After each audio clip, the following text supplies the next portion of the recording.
অনেক সময় বাচ্চারা আছে যে মাছ খেতে চায় না, বাচ্চারা কেন এখন বয়স্ক বড়রাও মাছ খেতে চায় না অনেক সময়। আর পাবদা মাছটা অনেকেই খেতে চায় না, তাই আমি আজকে পাবদা মাছটা খুবই সুস্বাদু করে রান্না করি বাসায়, সেভাবেই তৈরি করে দেখাবো। বিসমিল্লাহির রহমানির রহিম। আসসালামু আলাইকুম সুপ্রিয় দর্শক, আমার কুকিং চ্যানেল দীপ কিচেন আপনাদের সবাইকে স্বাগত। আজকে আমি করে দেখাবো একদম অতি সহজে উপায়ে একটি পাবদা মাছের রেসিপি, যে রেসিপিটা খেতে খুবই সুস্বাদু হয়। চলুন তাহলে কথা না বাড়িয়ে শুরু করি। পাবদা মাছটা রান্না করার জন্য প্রথমে আমি পাবদা মাছ নিয়েছি এখানে চার পিস। আমি মিডিয়াম সাইজের পাবদা মাছগুলি নিয়েছি, এরকম করে ধুয়ে কেটে ভালো মতো পরিষ্কার করে রেখেছি। এখন এখানে এটা মাখাবো ভাজার জন্য, সেই জন্য আমি প্রথমে দিয়ে দিচ্ছি লবণ। স্বাদ মতো লবণ দিয়ে নেবেন। তারপর দিয়ে দিব হলুদ গুঁড়া। হলুদ গুঁড়াটাও পরিমাণ মতো মাছ মাখাতে যতটুকু লাগে।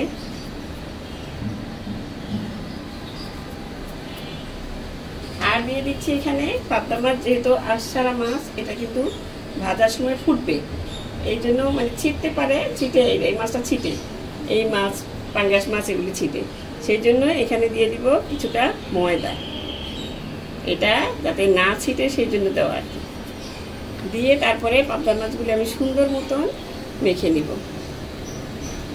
এইভাবে ভালো মতন সবগুলো হলুদ, লবণ আর ময়দা এর সাথে ভালো মতো মাখিয়ে নিতে হবে। এইভাবে এই যে ডলে ডলে যাতে লবণ হলুদ সব দিকে মিশে যায়, এইভাবে মেখে তারপর মাছটা আমি রেখে দিব। রেখে বাকি কাজ করে নেব। মাছগুলো রেখে দিয়েছি মাখিয়ে, 10 মিনিটের মতো রেখে দিলে ভালো হয়। হাতে সময় না থাকলে সাথে সাথে ভেজে নিতে পারবেন। এখন আমি একটা মশলা তৈরি করে নেব। মশলাটা এভাবেও দিতে পারেন, আবার আপনারা কষানোর সময় দিতে পারেন, যে কোনোভাবেই দেওয়া যায়। এখানে দিয়ে দিব, যেহেতু মাছ অল্প, আমি অল্প মশলাই নিব। আদা বাটা এখানে 1 চা চামচ, আর দিয়ে দিব রসুন বাটা একটু বেশি, 1 চা চামচের একটু বেশি। আর দিয়ে দিব লবণটা আমি অল্প দিলাম, পরে আবার লাগলে দিব। 1 চা চামচ দিলাম, আবার পরে লাগলে দিয়ে দিব। দিয়ে দিলাম 1 চা চামচ হলুদ গুঁড়া,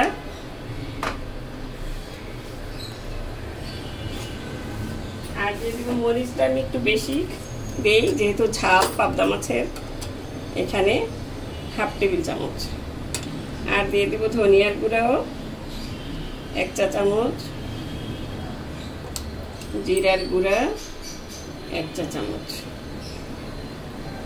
এখানে আমি পেঁয়াজ বাটাটা দিব না, পেঁয়াজ বাটা ছাড়া আজকে রান্না করবো পাবদা মাছটা। পাবদা মাছটা কিন্তু একটু মিষ্টি টাইপের হয়, পেঁয়াজটা কিন্তু মিষ্টি, এই জন্য আমি এটা দিচ্ছি না।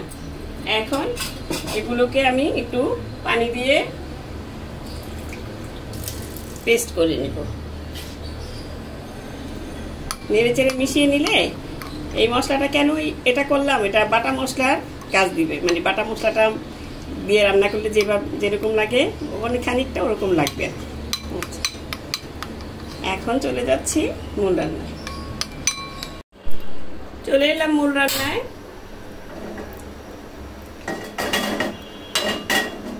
যেহেতু মাছ অল্প, আমি ছোট একটা ফ্রাই প্যান বসিয়ে নিয়েছি, এটাতেই রান্না করবো, এটাতেই ভাজবো।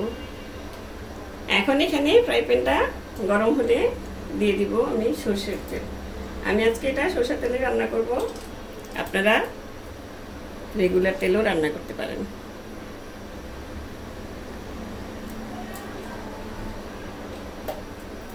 এখানে ভাজার জন্য তেলটা দিয়ে নিলাম। এখন তেলটা গরম হলে আমি এখানে মাছগুলো দিয়ে দিব। এরকম করে ভালো মতন প্যানটার সাথে মিশিয়ে দিবেন, দিয়ে কিছুক্ষণ রেখে গরম হলে মাছটা দিবেন। তারপর মাছটা কিন্তু আপনার লাগবে না, ফ্রাই প্যানে এমনিতেও লাগে না, তারপরও এটা দিলে আরো ভালো হয়, শিওর থাকতে পারবেন যে লাগবে না। এটা নতুনদের জন্য বলা, এরা তো অনেক কিছুই বুঝে না রান্নার। ওই যে বললাম, শিখতে শিখতেই শেখা হয়। কেউ যদি নাই শিখতে চায় তাহলে কিন্তু শেখা হবে না। অনেকে পুরান রাঁধুনিরাও কিন্তু যে কোনো কাজই আপনি কাজ না করলে কিন্তু সেই কাজটা আপনার শেখা হবে না, আর কাজ করে নিলে সেই কাজটা অটোমেটিকই শেখা হয়ে যায়, যে না পারে সেও পেরে যায়। এখন তেলটা গরম হয়ে গিয়েছে, এখন আমি মাছ দিয়ে দিই।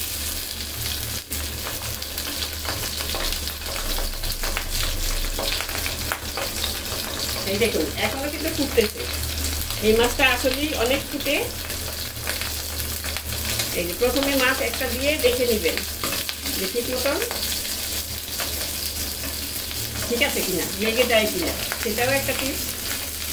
এখন আমি 2টা মাছ দিয়ে এখানে ভেজে নিব, কারণ যেহেতু 4টা মাছ পেয়েছি আমি, এখানে 4টা মাছ দিলে কিন্তু জায়গা হবে না, আবার লেগে যেতে পারে, মাছের সাথে মাছ লেগে গেলে দেখুন কিভাবে শিখছে। এটা আর আছে, আপনি ঢেকে ভেজে নিতে পারেন।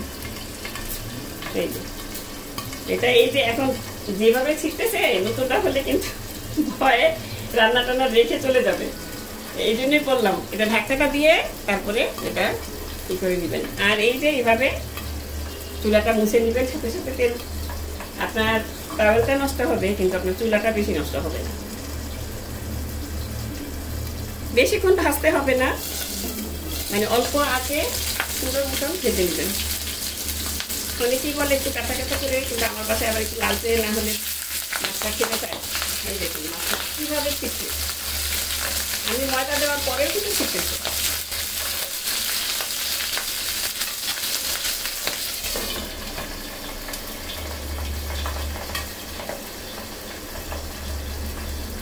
এখন এটা মাছটা আমি ভালো মতো কড়া করে ভেজে নিব, আপনারা অল্প ভেজেও নিতে পারেন, যার যেটা ভালো লাগে।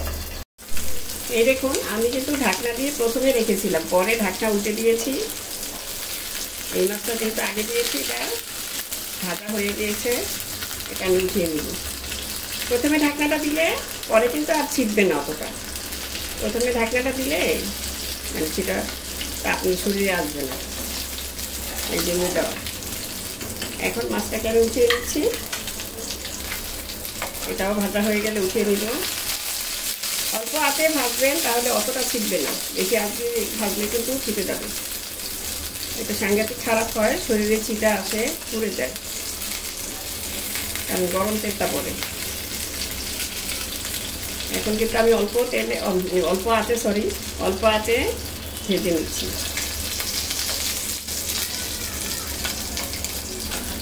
এটাও হয়ে গিয়েছে, উঠিয়ে তারপরে বাকি মাছগুলো আমি মানে আরও 2 টুকরা মাছ যেটা আছে সেটা দিয়ে আবারও ঢেকে দিব।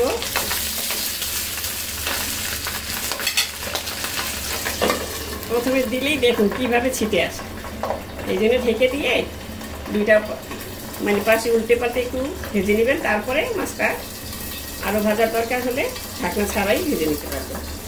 আমি এখন এই 2টা মাছ আগের মতন ভেজে নিচ্ছি। মাছগুলিও ভাজা হয়ে গিয়েছে, এখন যেই তেলটুকু আছে এর সাথে আমি আরেকটু তেল যোগ করে দিব। যেহেতু মাছ অল্প, তেলটাও কিন্তু অল্পই লাগবে, সেই চিন্তা করে তেলটা দিবেন।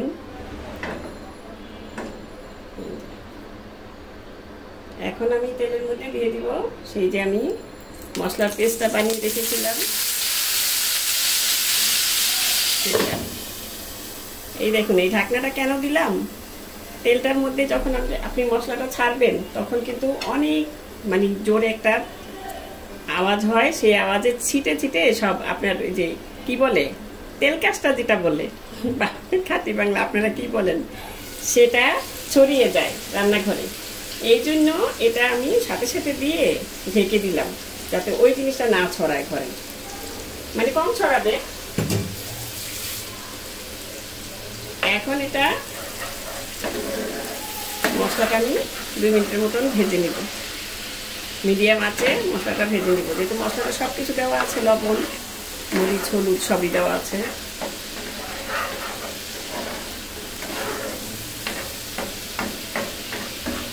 আপনারা বলতে পারেন যে পেঁয়াজ দিল না গ্রেভি হবে, কিভাবে গ্রেভি হবে, কারণ ওই মশলায় গ্রেভি হবে। আর গ্রেভির জন্য দিয়ে দিব। এখানে আমি একটা মিডিয়াম সাইজের টমেটো পেস্ট করে রেখেছি, মানে আদা পেস্ট করে রেখেছি, পুরোটা করিনি, এটা দিয়ে দিব।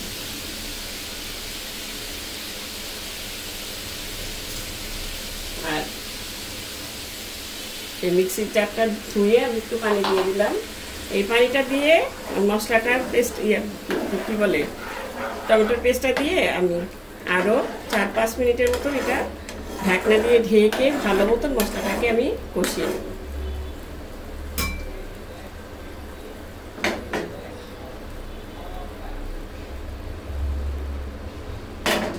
এখন মশলাটাকে ঢেকে মিডিয়াম আঁচে প্রায় 5-6 মিনিটের মতন কষাতে হবে ভালো মতন, যাতে মশলার কাঁচা গন্ধটা চলে গিয়ে তেলটা ভেসে ওঠে।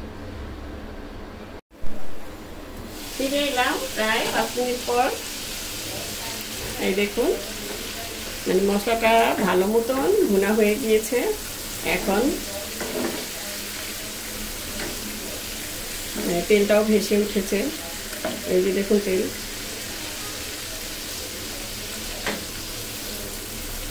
এখন এখানে আমি দিয়ে দিচ্ছি মানে ঝোলের জন্য পানি। এটা যেহেতু মাখা মাখা হবে ঝোলটা, সেজন্য পানিটা যেহেতু মাছটা ভেজে নিয়েছি ভালো মতন, এটা কিন্তু মাছ ঝোলের মধ্যে দিয়ে বেশিক্ষণ আর রান্না করা লাগবে না। এখন মাছটা কি বলে ঝোলটা ফুটে আসলে আমি মাছটা দিয়ে দিব। এই রান্নাটা একদম অল্প সময়ে হয়ে যায়, খেতেও খুবই সুস্বাদু হয়।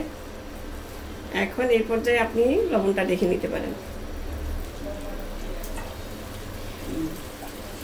আমার এখানে লবণ আর একটু লাগবে।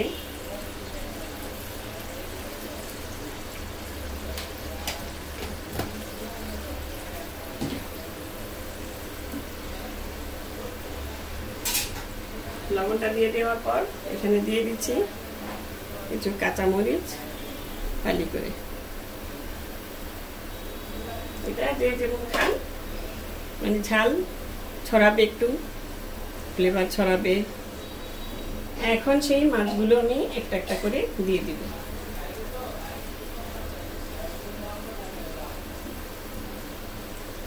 সুন্দর মতন বিছিয়ে দিয়ে দিবেন, যেহেতু এই মাছে আর কোনো কষানো লাগবে না, কিছু না, ভাজা মাছ ভালো মতন মশলা মেখে ভেজে নেওয়া হয়েছে। এখন জাস্ট আপনার মাছটা একটু রান্না হবে।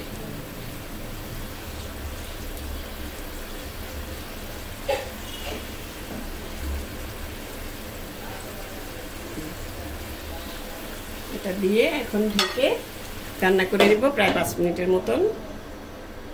2-3 মিনিট পরে আমি মাছটা আবার একটু উল্টে দিব। এখন আমি মাছগুলো উল্টে দিচ্ছি। এই দেখুন, একদম আলতো ভাবে একটু উল্টে দিতে হবে। অনেকে মাছটা দিয়ে এক পিঠ করে মানে উল্টে দেয় না, উল্টে দিতে হয়, না দিলে কিন্তু উপরের পাটটা কিন্তু ওভাবে রান্না হবে না। আর এটা তো আর পানির মধ্যে ভিজে থাকে না, একদম ডুবে থাকে না যে রান্নাটা হয়ে যাবে, হবে না। মানে মশলাটা বেশি ভালো মতন ঢুকবে না উপর দিকে, সাইড দিয়ে, উপরের সাইডটা। এখন উল্টে দিয়েছি। এখন ঝোলটা মাখা মাখা হলে আমি নামিয়ে নিব।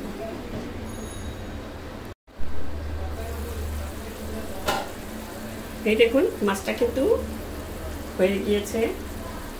এখন আমি এখানে কিছু ফ্রেশ ধনিয়া পাতা দিয়ে দিব। একটু ভালো মতন ছিটিয়ে দিবেন সব দিকে যাতে। এখন ধনিয়া পাতাটা দিয়ে আর 1 মিনিট আমি এটা রেখে দিব। ধনিয়া পাতাগুলো একটু নেড়ে চেড়ে দিবেন। আবার কোনো জায়গায় দেখা যায় ধনিয়া পাতা একসঙ্গে পড়ে থাকে, কোনো জায়গায় পড়ে না। ঝোলটা আপনাদের মন মতো একটু বেশিও রাখতে পারেন, যেহেতু এটা পাবদা মাছের মানে ঝোল ঝাল ঝাল ঝোল। এই যে আর 1 মিনিট পরে চুলাটা অফ করে দিচ্ছি। এই দেখুন 1 মিনিট পর চুলাটা অফ করে দিয়েছি। এখন আমি এটা নামিয়ে পরিবেশন করে আপনাদের দেখাচ্ছি। দেখুন কালারটা, রংটা কত সুন্দর হয়েছে। অনেকে কাশ্মীরি মরিচটা দেন কালারের জন্য, আমি মনে করি না দিলেও চলে, একটু মরিচটা যারা বেশি খান তাদের না দিলেও চলবে। এখন নামিয়ে পরিবেশন করে দেখাচ্ছি। এই দেখুন আমি ডিশ আউট করে নিয়েছি, দেখতে কত সুন্দর হয়েছে। দেখতে শুধু সুন্দর না, খেতেও অতি সুস্বাদু হয়। একবার বানিয়ে দেখবেন এভাবে আমার মতন, আশা করি আপনাদেরও ভালো লাগবে। তো দর্শক আজ এই পর্যন্তই। রেসিপিটি ভালো লাগলে প্লিজ আমার চ্যানেলটি সাবস্ক্রাইব করে নিয়মিত চ্যানেলটির পাশেই থাকবেন। সুস্থ থাকবেন, ভালো থাকবেন, ঘরে তৈরি খাবার খাবেন আর আমার জন্য দোয়া করবেন। আল্লাহ হাফেজ।